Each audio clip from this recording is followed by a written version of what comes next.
talking about the peaceful coexistence of humanity, the peace that Islam has brought to be the balance of life, and the peace with which we worship our Lord Allah, and the peace with which we prepare ourselves to meet our Lord in peace.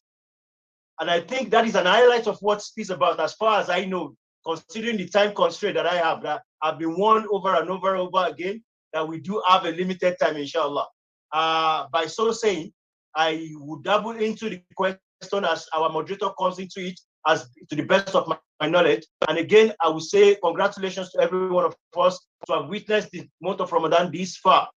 There is a conception, there has been talk about tomorrow is Eid or not, whichever way it is. If Allah gives us Eid tomorrow, is a barakah. If He gives us Eid a day after tomorrow, is an additional barakah. When the time comes for Eid, I said, Taqabbalallahu minna wa minkum. Assalamu alaikum wa rahmatullahi wa barakatuh. Once more, my dear brothers and sisters on the platform.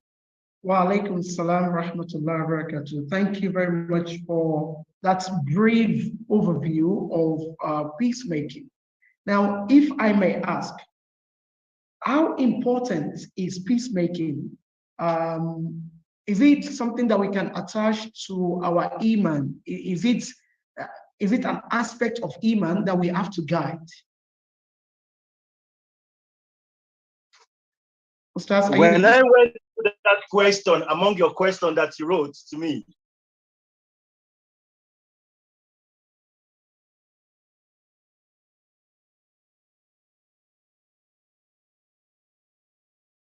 situation in the next half an hour.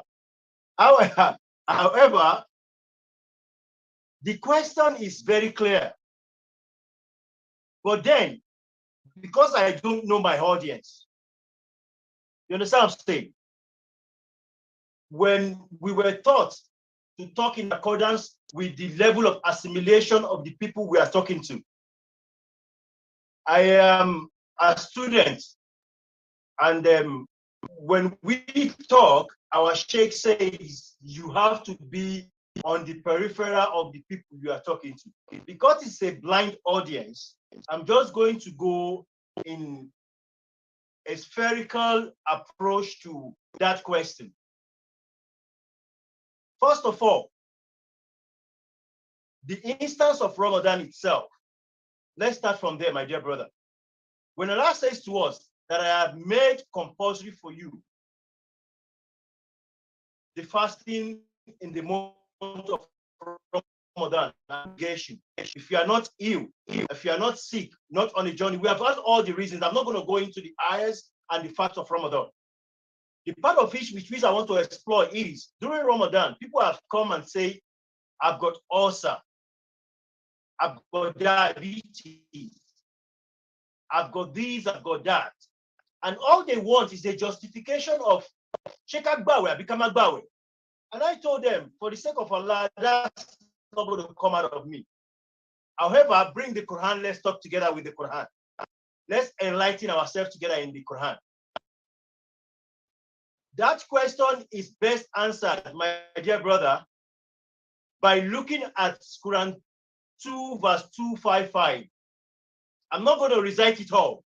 Ayat al-Kursi, the best verse of the all of the revelations that come from Allah, not only the Quran, Injil, Zabur, every single one of them, and the gospel of itself, of Jesus alayhi salatu wasalam, Ayat al-Kursi is the most superior verse of all the comes from Allah. In the Quran itself.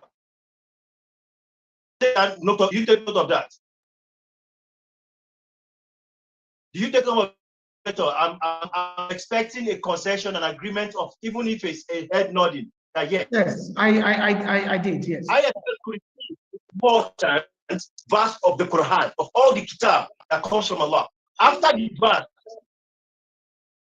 did you see what Allah said to us?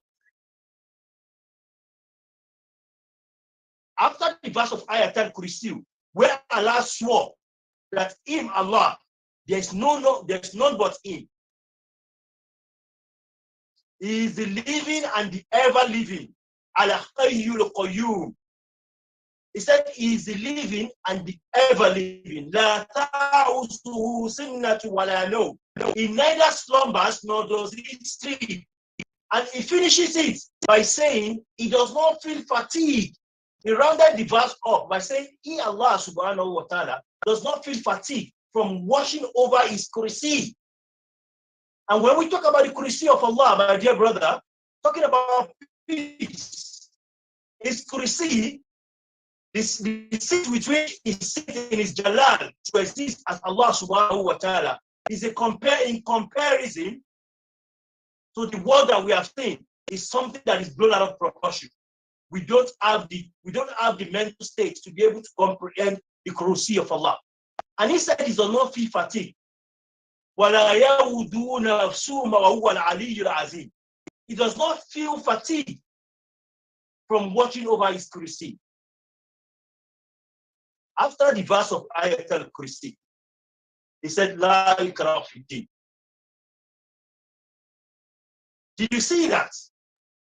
The answer, simple statement answer the question is the emphasis Allah subhanahu wa ta'ala places on the fact that he does not put anything that is difficult beyond what we can comprehend. He does not place a burden on us that we can comprehend. There's no other definition of peace. I do apologize. Bring me back if you want me to break it down to pieces, what I said, or if you want me to add more into if the level of people I'm talking to is far more than my explanation. Allah said, Allahu la ilaha illa huwa al-hayyu al-qayyum la ta'uzuhu sinnatun wa la nawm. له ما في السماوات وما في الأرض ما ذا الذي يشفع عنده إلا بإذنه يعلم ما بين أيديهم وما خلفهم ولا يحيطون بشيء من علمه إلا بما شاء وسع كرسيه السماوات والأرض ولا يؤوده حفظهما وهو العلي العظيم. Also, he made mention of the fact of the existence, the uniqueness, the sovereignty of Allah in the whole of the verse. And the next verse, he said, La ikraha fi din. Allah also told, this is how big I am. In my jalal, my kursi in comparison to the seven heavens and the seven hearts. Rasulullah told us that if you go to the desert and pick a grain of sand and single sand, and you put it on the surface of your palm, the comparison of the kursi of Allah compared to the world we can see is the whole of the world we can see, that single grain of sand. And the whole of the earth, which is full of sand, is the kursi of Allah subhanahu wa ta'ala. When he said that, when he proved himself, when he defined himself and explained his sovereignty and his highness to us, the head of it, he said, La ikraha fi din. There's no compulsion in this religion. My brother, there is no any other definition of peace that we can go into more than this. It is very imperative. It is compulsory, so necessary that this deen of ours, al-Islam, by its meaning, literal meaning, by its existence, by its worship, by its practice, by its following, by its teachings and learning and everyday activities, from our tarbiyah to our tazkiyah to everything, is built on the pillars of peace. Wallahu a'lam. Jazakumullah. Understanding what you've just said there, understanding that the deen of the Islam is rock solid and built on peace, and which is quite interesting. You know, from I'm just trying to understand your linking the Ayatul Kursi and the next verse that says La ikraha fi din, saying that there is no compulsion in the deen. Understanding that is quite deep, if I should say, because it might take a bit of more breaking down to really understand the link, the connection between that area of compulsion and the area of peacemaking. and which will bring me to the general understanding. Well, we live in the West, and majorly in the West, we tend to have this unfortunate understanding or unfortunate misconception that Islam or Muslims, where you have loads of Muslims, comes with danger. Um, this is quite a thing, a statement that we need to look at. What do you think within your own understanding could be the cause of these misconceptions that Islam has nothing to do with peace, despite what you've just told us that Islam is all about peace? إلا تنصروا فقد نصره الله إذ أخرجه الذين كفروا ثاني اثنين إذ هما في الغم إذ يقول لصاحبه لا تحزن إن الله معنا فأنزل الله سكينته عليه وأيده بجنود لم ترها وجعل كلمة الذين كفروا سفلها وكلمة الله هي العليا. That verse of the Quran comes from the journey of Rasulullah sallallahu alaihi wasallam from the city of Mecca, where amongst over 2 million Muslims, I am fortunate to be among who are sitting in that city right now as we speak. And being born in the city himself, to a renowned family, a very respectable family, and he himself as a respectable individual. When you look at leadership, a mere leadership in our home world, all over the world today, you will see the ones that control the world amass themselves with weapons.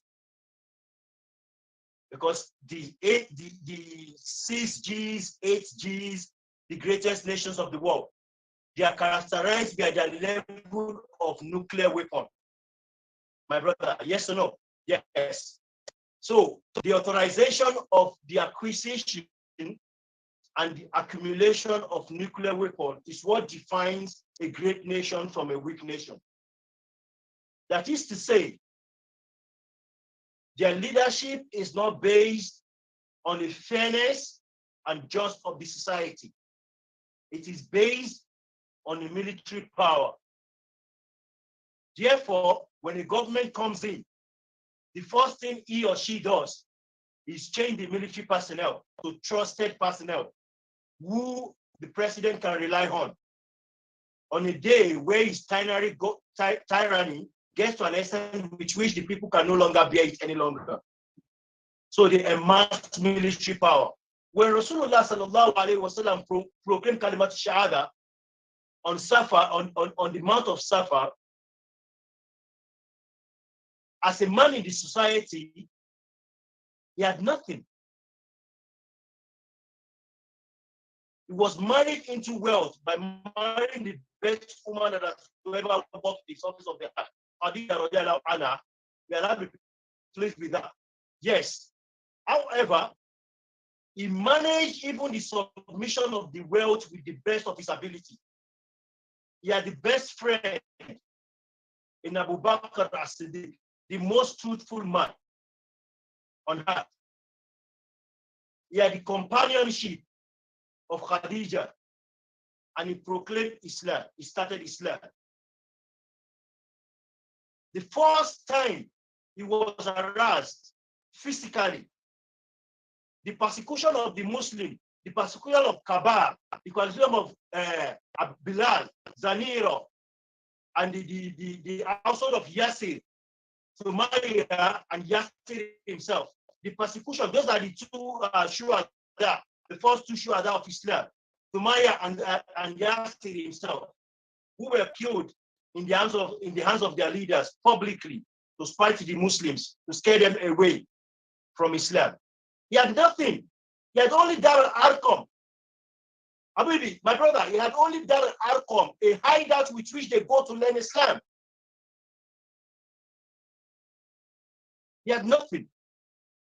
And he never amassed military. The first time he was addressed to have Mulk al-Azima was the first time he was coming for Fath Mecca. And that was how many years? That was over 13 years of Islam, brother. That was over 13 years of Islam. The first time he brought the army to Mecca to come and seize the key and the ownership of the Kaaba. So he started Islam. He had nothing. He was hiding and seeking. He was beating blue-black with everyone that believe in him. All you need to get a good, fair beating is to proclaim Kalimat Shahada la ilaha illallah. If you're looking to be beaten, all you need to do is to proclaim Kalimat Shahada la ilaha illallah.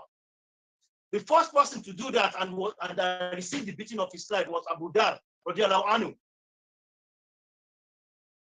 So, my brother, if all these people had seek that existence of Islam, if all these people are seeing the coexistence of Kalimat Shahada la ilaha illallah, if they were learning about Islam and they were learning about the Quran, they were learning about the Shahada and learning about by hiding and seeking, by going from one way to the other, where is the violence? Brakeji, am I the only one looking at it from that angle point of view? Where is the violence in Islam? His household was boycotted. The meaning of boycott of the household of Rasulullah, the household of Rasulullah was no water is to be given to them. Imam, no food was to be given to them. Sorry for cutting you there. I know, it's easy for you to see it as a Muslim. We have a personal sentiment, we have a personal bias and the love for the deen. We have that. However, let me take you back to the issue of Denmark with the cartoon of the prophet that led to a huge outcry. Let me take you to what happened in Paris about a couple of things that happened. And the quickest and the next interaction or the reaction to that was to start burning places, killing people, doing all sort of things. If people are looking at that from an outside perspective, don't you think they might be right? You see, I was speaking with some sisters here. We spoke again today. We spoke 3 days ago when we met, and we grew up together, and we started talking about things that is common probably to you and every single individual. There is somebody raising their hand. Do you want to keep that till after, or you want them to make their point just now? I will acknowledge that as soon as you finish. Please carry on.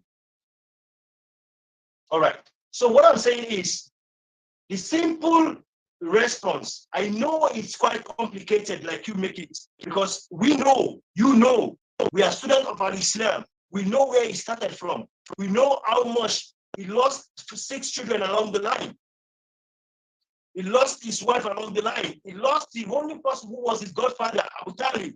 He lost him along the line of persecution. He lost brothers. He buried Muslims, members. He buried his children along the persecution. So we could reflect and say, Islam is never of violence, no matter what he say. I understand what you're saying. But the point I made with the sisters today is they were saying, like, you know me very well, Brother Rashid. And I said, what happened? And they were referring to incidents locally from where we come from. Well, the point I brought out to them is, look, listen, if your success does not draw any contradiction or does not draw any discrimination from people, folks, and fair, that does not justify any violent person, any arrogant person. Islam does not condone that. However, success is attached to criticism. When they were posting the pictures of cockroaches coming out of the grave of Rasulullah, the first thing I said to the person that sold me, I said, whoever orchestrated that, whoever brought out that idea, oh Allah, I am so sorry for that person, Ya Rabbil Alameen. Because he or she has no idea what they have done. They have no idea, they have no clue. I'm not even going to, I said I'm not even going to glorify that picture or that publication with the response, because it's not worth the response. However, we can't keep quiet, but we're not meant to be violent people. Because to answer your question, at our place of work, in our home, in our neighborhood, I know we have that bitter heart whenever they criticize Islam. But if we have the foundation of Islam in us, if we put on that verse that I read to you, that La ikraha fi din, they will never see you as a Muslim. It's strange to them. They don't understand why you can fast from dawn to sunset without food. They don't understand why you can do that, not for 1 day, not for 2, for 29 or 30 days. They cannot understand, they cannot comprehend it. How would you wake up in the depth of the night when it's cold? You have your eating on in your bedroom, if you are from the region of cold where we come from, and you are lying under your duvet. They don't understand why you have to get up for Qiyamul Layl to pray your tahajjud. They don't understand why you have to get out of your house as a man to go to the masjid. They don't, but they do have you as a Muslim. The question I would ask, what is it that you portray? Because if you look at us, we are to teach what is good, encourage what is good. We are the best example of everything that Rasulullah sallallahu alaihi wasallam has ever taught us. We are supposed to be Mus'ab bin Umayr. Mus'ab bin Umayr was the one Rasulullah said with the 6 young people that came from Yari, Madinah al-Munawwara today.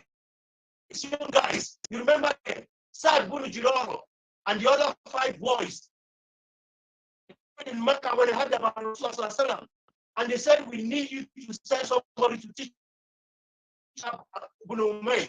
When he came back the following Hijrah, he brought him to teach Shahada. 75.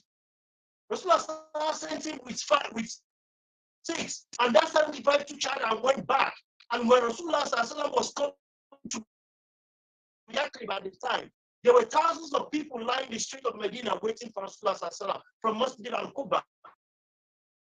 Musa ibn Umayr, what did he teach them? He showed them by example. He faced persecution. We're not yet to talk about the Sahabas today, but everything that happened in their lifetime is a trade. By extension to the Ummah. He's just a young boy. He's just a single young man. May Allah be pleased with him. He's just a single this poor young man. Ustaz Abdul Rashid, I think I'm losing you there. Your line was quite clear when your video was off. Is there something you can turn off? Maybe you can conserve the data, because I'm struggling to hear you clearly.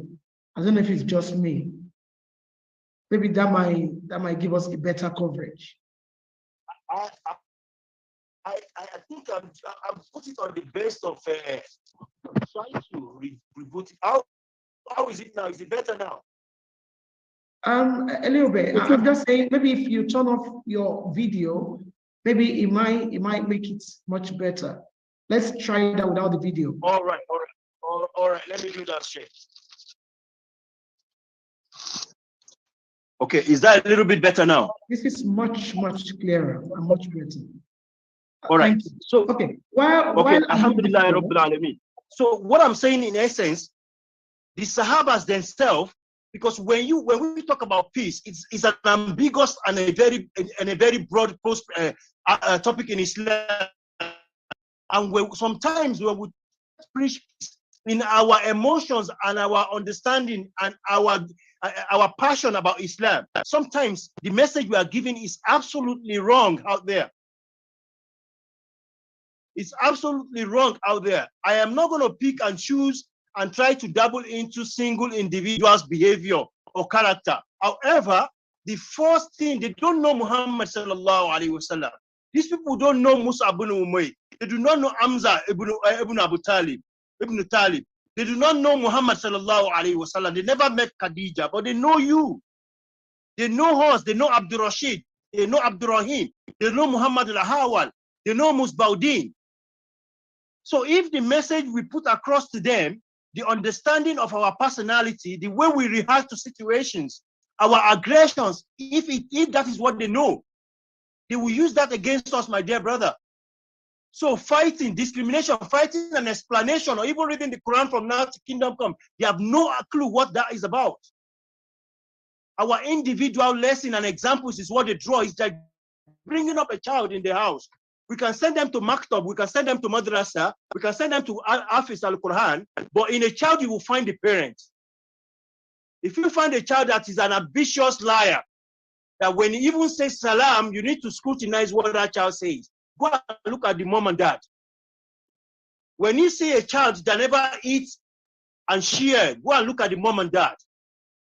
Wherever you see in a child, go and look at the parents, because regardless of what madrasa and school we spend billions upon billions of pounds or dollars on them, the first education they get is the trailers of our own character and our attitude. We are the Rasulullah. They did not meet Rasulullah. The example they know is what they see in us. Every other thing they learn is secondary. The same thing applies to our colleagues, our neighbors. The country at large is a big, very big society. The manipulations of the go in. However, in our only four corners of our existence, my dear brothers and sisters in Islam, if we imbibe in people that relate with us, directly or indirectly, our sincerity, our truthfulness, no matter how difficult it is, our passion, if we do that, and when we have that tete-a-tete conversation with them, we explain to them the little bit of Islam, they would know this is my teaching. Whatever you see that is good in me is Islam. That is the peace we can take from there. The society as large is a messed up place. We'll leave that to the ulamas and the bigger societies who they listen to. However, let's make peace where we are. We are the best of examples of Islam, wherever we are, inshallah, my dear brother. Thank you very much, Yastas. I'm quite happy with what the note that you ended with, the fact that you made reference to the Prophet ﷺ being the perfect example, saying about the Lakodikan and Lakum Uswatun Hasana. It is quite important as a Muslim to give the character or to have a behavior that you want to see in others. You know, you need to first of all ensure that you perfect your own existence, your own deen, so that they will see Islam through you. And if you are a peaceful person and you being a Muslim will mean that indirectly, you being a Muslim and you being a peaceful person, you can now equate both together and say, you know what, I am being peaceful because my religion asks me to be peaceful, which is a note of advice to everyone listening to us as well. If you intend to join this discussion with Ustaz Abdul Rashid, feel free to drop your message onto the Q&A section, or you can put it on the chat box as well, which we can read. And if you feel the need to want to say something, put your hand up and we will give you a shout at the right time. Let me take Princess MKO. Elijah, if you are there, do you have a question for Ustaz Abdul Rashid?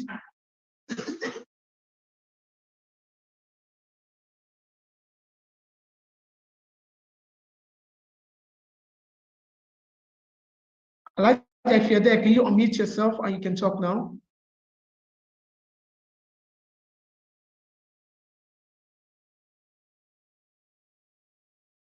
You might need to unmute yourself, ma'am.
statements. Yashik.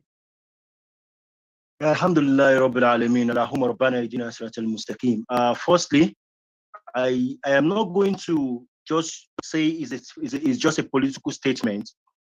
It's a statement that can cause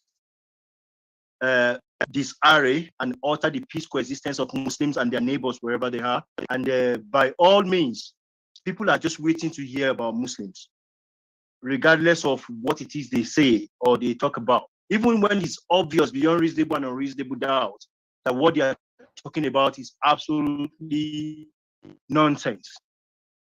So regard to such statements,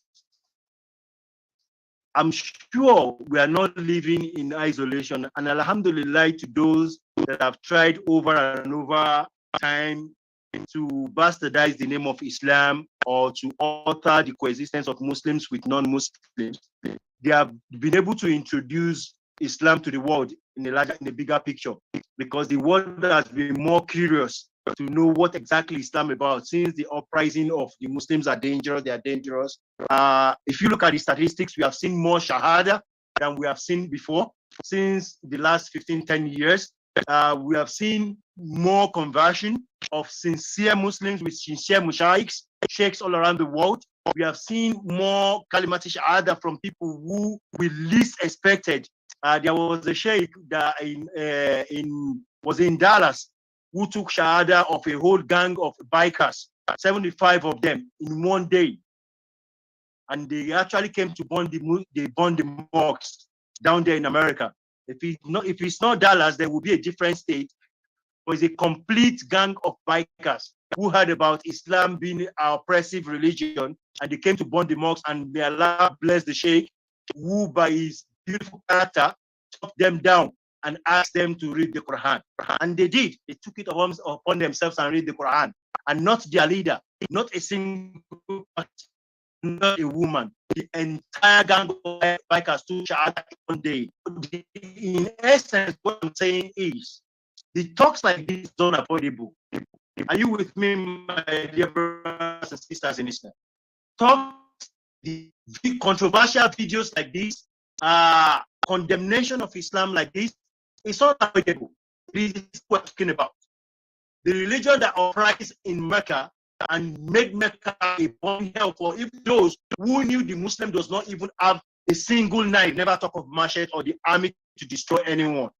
So by so doing, to us by extension, Islam is a beautiful religion, but it's scary to those who do not know what Muslims are. They see our women covered head to toe. They're scared. They don't know the beauty of hijab. Like I said earlier on, they see the men, our zeal to Salah, our attachment to Masjid, our submission to Ramadan, our absolute dedication to the Quran. It's incomprehensible. They don't understand. They cannot understand. Just like each and every one of us in our own rooms. Look at our Islam. If you look at our individual self 10 years, 15 years ago, the things we take seriously that we would never touch or do now, which are haram, unacceptable in Islam. We seek forgiveness from Allah.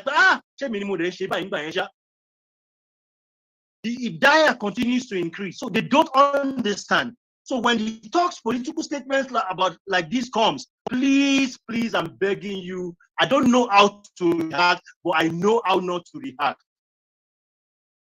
Please do not start a social media of Muslims going to attack the brothers. Please do not start another channel of trying to attack. No, please. We can start in meeting, because the bigger picture, they own media. They own everything that is big to destroy the things you want, the message you want to get across. So because they own it, you Muslims,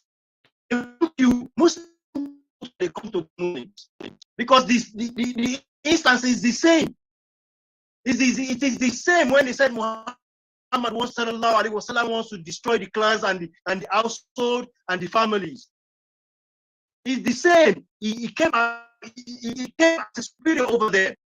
It's the same when they said Muslim student society in Nigeria cannot have a base mosque. It's the same. Every single university has a mosque now.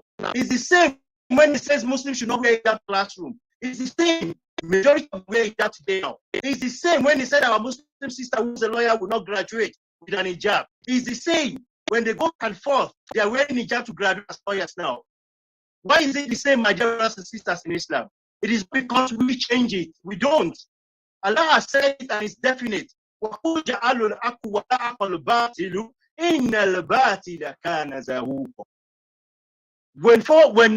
truthfulness shows, the falsehood will vanish. When the light shows, darkness will vanish. It's an automatic. It's a cause and effect thing. You see, falsehood and darkness, they are by nature created to be destroyed.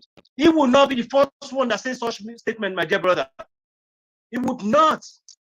By themselves, with themselves, among themselves, they defined this. Said Al-Qaeda wasn't created by the Muslims. It was actually created by America. We didn't do anything. We didn't have to do anything. By themselves, with themselves, they criticized themselves among themselves and said Iraq does not own a weapon of mass destruction. We didn't do anything. We don't have to do anything.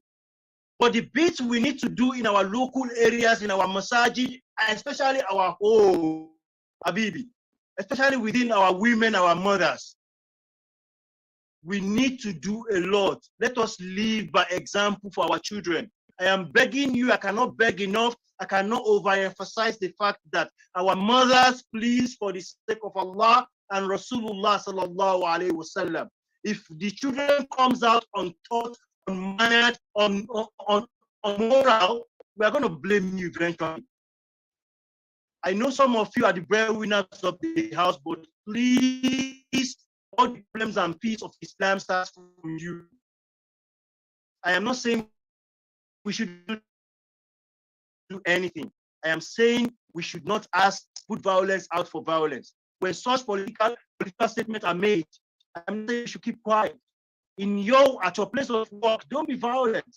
Already you have been posed as a violent person. So when you say you're talking rubbish, no, you are not getting the message across. First, you seek knowledge. If you do not know, speak to someone in your local community. How do I present this situation? How do I defend this situation? Learn one or two verses of the Quran. And please carry an English Quran in your bag to work. The most aggressive among the non-believers, give it to them and ask them to read. Wallahi, they will read at one point or the other. And there's no one amongst them who criticizes Islam who have taken time to read or study the Quran and has not come back saying the Shahadat Kalimat La ilaha illallah. If they don't, then they will be the defender of Islam. Assalamu alaikum wa rahmatullah. Wa alaikum assalam wa barakatuh. Wow. That is quite interesting. Obviously, when we see inciting thing, I think there's this popular hadith that we know that says you are not the powerful one, the person that can actually throw some fist. You are not the powerful one, the person that is extremely, that is a fighter. A powerful one is the one that can subdue and keep himself at calm when he sees things of anger, which is quite. I just want to throw that under the same line of what you've just given us back. Even though what we might be hearing might be quite inciting, it might be quite annoying and quite despicable, but being able to manage your anger and not resort to violence is a way to reflect Islam in a better circumstance or a better display as well. Thank you on that. I'm really pushing out of time now. I have one question that I have left that I want to ask. Once again, if you know that you have any question or you have anything vital that you think we should have touched that we've not touched, feel free to put that on the Q&A option, or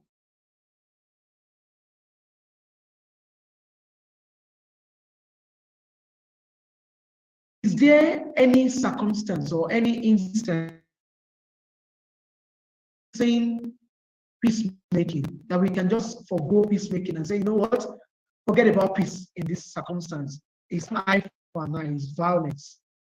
Has there been any situation that we can do that and still retain the love of Allah? That's a very heavy one, because you are asking me to give you a go ahead for war. And inshallah, I'm not going to say that. That's a very tricky one. Alhamdulillah Rabbil Alameen, and Alhamdulillah for the hidayah of Al-Islam. On no circumstances are we supposed to be violent. On no circumstances, on no situation. Because when you incite violence, you don't know where it's going to go. We don't know where. I am actually guilty of such, because when I tell my children, when they beat you, beat them back. I've been dragged to the school several times when my son eventually ended up beating somebody blue-black. And says, I didn't say it that way. I only said you should stand up for yourself. Does not mean you should beat back. Seriously speaking, what you are asking is not my doing. However, when it comes to retaliation, if that is what you are implying, when it comes to retaliation, you can retaliate in measure for an high within the premise of the law. Do you understand what I'm saying? Atihullah wa atihu rasul wa hulul amru minkum. Obey Allah, obey Muhammad sallallahu alaihi wasallam, and obey your leaders. Because when they talk about the leader, that is why the ones amongst us, we fall under the category of the governance and the law of the land which we reside. So when somebody incites violence verbally, the best of character is us, because we would not come to them in violence. We were not violence. Islam is not violence. I have 1,001 hadiths and Quran I can go into, but I'm constraining, I'm trying to compartmentalizing what I'm saying into that statement that I'm saying, that retaliation.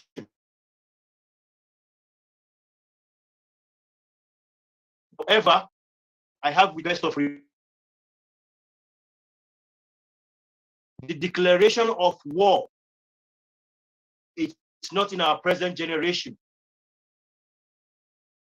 At this present point in time, get my statements right. The obedience, joining, supporting of war or violence is not at this point in time. Every situation, every ummah, every country that has absolutely been oppressed for the sake of Islam alone has been responded with violence. Where we are, whatever way they bring it, whichever way they garnish it, we are people in parliament who are sitting up and standing up to the government. We are people in our local authority who are doing rallies, who are doing protests. We have the Muslim who are sitting quiet in front of city councils because of the rules, and it's working. May God give relief to our sisters in France under the leadership of Emmanuel Macron. May God grant peace to our sisters in Palestine. However, in a better and more serene, peaceful society governance in the UK, every other part of Europe and America, we have had people sitting in Parliament and House of Assembly defending our rights, defending abuses on Muslims, and things has been done to a reasonable and unreasonable extent, and people are not stopping. When we see Muslim contents in our local election, let us support them. Even if they don't have the ethics and norms of Islam, we can go to them. We know their mother, we know their father, we know their brothers. We can change it through governance. But violence is not our option. We are not people of violence. We are people of leaving those who preach violence to go their own way, because What we carry is absolute peace and outrightly light. It has no alteration. It is distinct. Nothing can adulterate it, nothing can pollute it. And we have to leave it that way, my dear brothers and sisters. Islam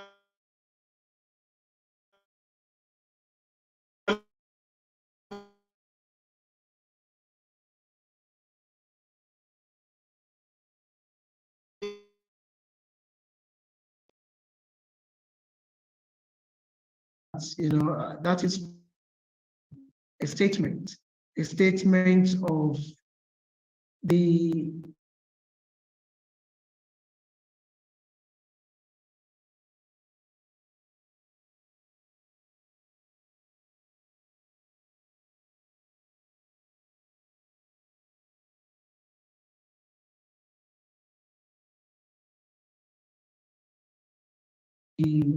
always want to be better, to be a better Muslim in everything that we do. But in some circumstance, you might feel pushed to the wall. Such is the word that Prophet was given the go ahead that okay, you can go ahead for that, and this is quite a statement. Letting go is important. Letting go is a big statement. If we can do it, we are all striving to seeking Allah's favor. And if that is our utmost gain, we should go ahead and do so. We are a couple of minutes to 6. I think we should draw the curtain on the questions here. Ustaz Abdurrashid, I would give you another 5 minutes to use as a summary for things that I've not asked you, that have come to your mind, that you feel like you want to say about this topic that we've not actually touched. Use that as a means of conscientizing your points and putting things together as a farewell remark as well. Alhamdulillahi Rabbil Alameen. Allahumma salli ala Sayyidina Muhammad wa ala ali Sayyidina Muhammad wa barik wa sallim. My dear brothers and sisters, Allah said in the Quran, and there is no better way to say it. He said, Allazina amanu atatma'inul qulubu bi zikrillahi ala bi zikrillahi tatma'inul qulub. In the world we live in, it is only when you don't wake up, you don't have things that oppresses you. If it is not your time, the timing of your work, it will be the hourly rate of your work or the contractual agreement of your work. Even if you don't work, it might be the joblessness that oppresses you. Even if you do have a job or you have your own company, it might be the law that surrounds your company, the taxation system, the rules and regulations that guides your company. Even for the students, it might be the criteria for your coursework. It might be the marking scheme. What I'm trying to say in emphasis, in fact, is there's no way you wake up in one morning that you don't have something that oppresses you. Then you should remember Allah. Because for those who remember Allah, they know there's nothing else that gives tranquility and peace to your heart apart from remembering Allah, like Allah said. Because He said, nothing brings peace to your heart except the remembrance of Allah. When we consistently remember Allah, when that oppression comes from the one who oppresses you, if it's your employee that cannot get back your get off your back, if it's your employer that cannot get off your back, if it is your colleague that cannot get off your back, if it's your classmate, your coursemate, your team member that thinks it's going to make things absolutely difficult for you, remember Allah. Nobody does that and loses. Whatever comes to your mind in the statement of remembrance of Allah, say it, and Allah will be there for you. Because He has said for those who remember Him in times of difficulty, He will always give them the best. And at the end of the day, my dear brothers and sisters, either we are working for sustenance, we are accumulating wealth to be rich, we are endowing ourselves to be popular, or we are making efforts to make a difference to the society, the family we come from, or the home we come from. If all we expect, if everything, I repeat again, if everything we expect Is the superficial evidence or the superficial evidence and the gain is what we can see that we are working for nothing. Tó bá ṣe pé nǹkan tá à ń wá lórí ìjáde wa, ìlàkàkà wa láàárọ̀ lọ́sàn-án lálẹ́, tó bá ṣe pé lórí nǹkan tá a lè rí sójú ni, tó bá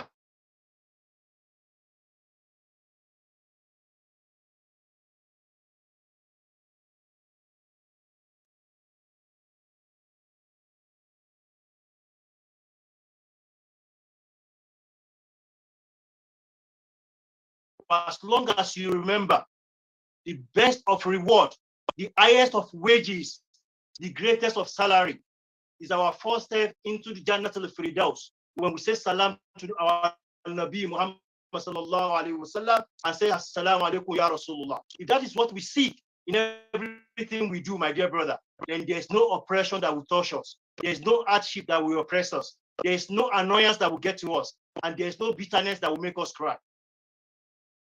Tó bá ti jẹ́ pé àlùjánnà òun là ń tọrọ, a jẹ́ pé à ń jà fún nǹkan tó ní ládàá ni, à ń jà fún nǹkan tó tóbi ju nǹkan tá a lè rí láyé yìí lọ ni. Because whatever the outcome or the result of our struggling in this life, it is just a tip of the iceberg, and it's just an icing on the cake for us. Our greatest level, let us tell ourselves, it's not here. Our greatest reward is not here. It is with Allah.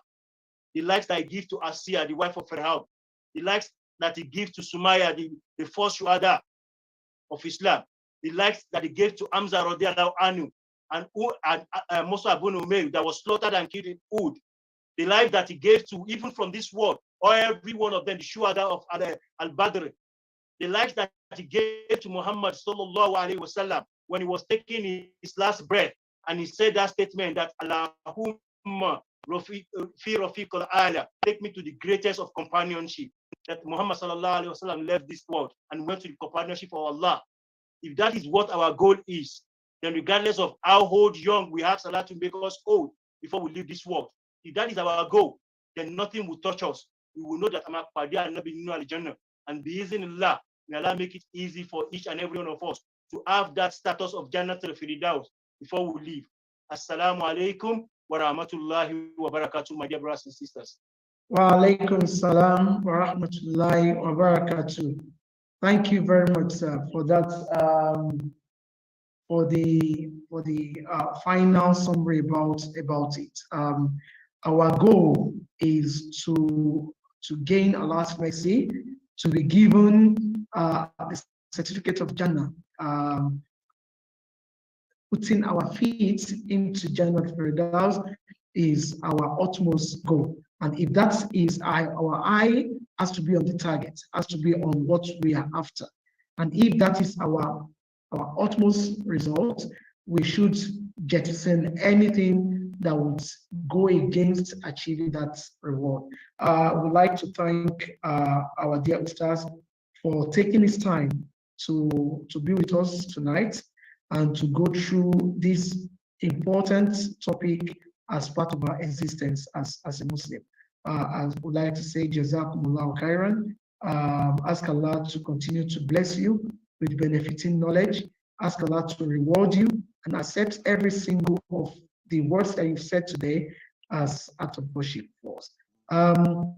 Allow me to call on to our chief missioner, who will be giving us a brief final remark, and also to thank our speaker for us as part of the normal understanding of National Party Society. Assalamu alaikum, ya Imam. Wa alaikum assalam wa rahmatullahi wa barakatuh. Alhamdulillah. Alhamdulillah alladhi hadana li hadha wa ma kunna linahtadiya lawla an hadana Allah. ربنا لا تزغ قلوبنا بعد إذ هديتنا وهب لنا من لدنك رحمة إنك أنت الوهاب. We thank Almighty Allah for making us Muslims. We pray that no matter the level let us go astray.